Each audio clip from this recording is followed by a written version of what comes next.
ইকবাল হাসান মাহমুদ টুকু একটা নাস্তিক এবং ইসলাম বিদ্বেষী। মির্জা আব্বাস এখন আছে, কি হবে আল্লাহ জানে, মরে যেন না যায়। আমি সংসদে যেখানেই তাকাচ্ছি শুধু ভুঁড়ি আর ভুঁড়ি।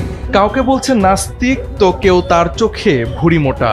আবার সিনিয়র সাংসদদের অসুস্থতা নিয়েও করছেন চূড়ান্ত মকারি। এভাবেই কুষ্টিয়া ৩ আসনের এমপি মুফতি আমির হামজার বেফাস মন্তব্য থেকে রেহাই পাচ্ছেন না জাতীয় সংসদের এমপি মন্ত্রীরাও। জানিয়ে সোশ্যাল মিডিয়ায় শুরু হয়েছে ব্যাপক সমালোচনা। ইকবাল হাসান মাহমুদ টুকু একটা নাস্তিক এবং ইসলাম বিদ্বেষী। শুক্রবার জুমার আলোচনায় জ্বালানি মন্ত্রী ইকবাল হাসান টুকুকে বলেছেন আপাদমস্তক নাস্তিক ও ইসলাম বিদ্বেষী। এর আগে জ্বালানি মন্ত্রী এক বক্তব্যে বলেছিলেন, এদেশে ইসলাম প্রতিষ্ঠার জন্য মুক্তিযুদ্ধ হয়নি।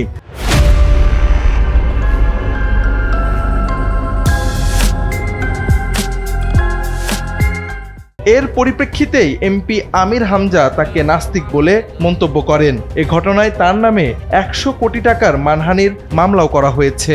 মির্জা আব্বাস এখন আছে, কি হবে আল্লাহ জানে, মরে যেন না যায়।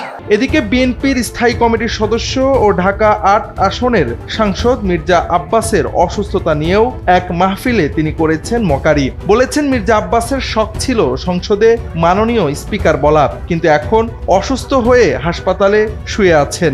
মারা গেলে নাসিরউদ্দিন পাটোয়ারি চলে আসবে বলেও মন্তব্য করেন তিনি। তার এই মন্তব্যে ক্ষুব্ধ হয়েছেন বিএনপির নেতা কর্মীর সমর্থক থেকে শুরু করে সাধারণ ফেসবুক ব্যবহারকারীরা।